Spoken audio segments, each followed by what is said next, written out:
ለእስልምና እምነት ተከታዮች በሙሉ እንኳን ለታላቁ የረመዳን ወር በሰላም አደረሳችሁ።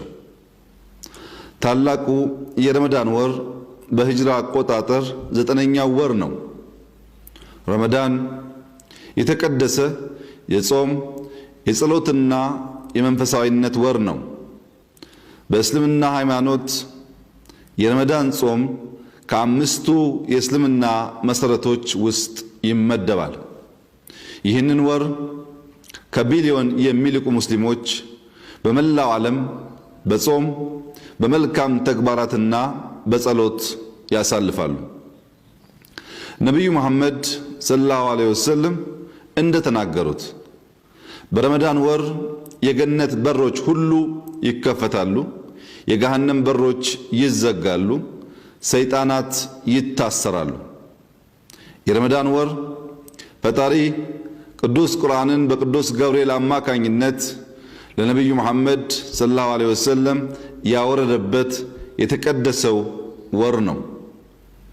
በረመዳን ወር ውስጥ ቁርአን የተወረደበት የተባረከች ሌሊት ለይለቱል ቀድር ወይም የመወሰኛይቱ ሌሊት ትባላለች።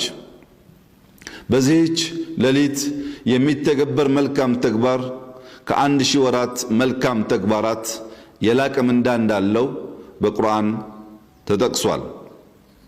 ሙስሊሞች በረመዳን ወር ለመልካም ተግባራት ይሽቀዳደማሉ።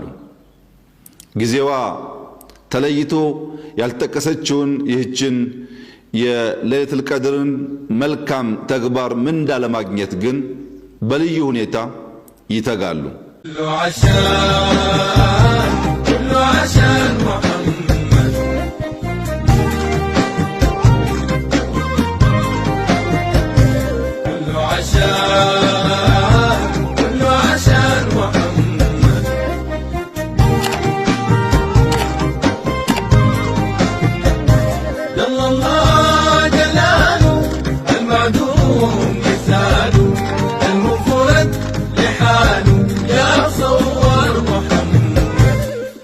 عشان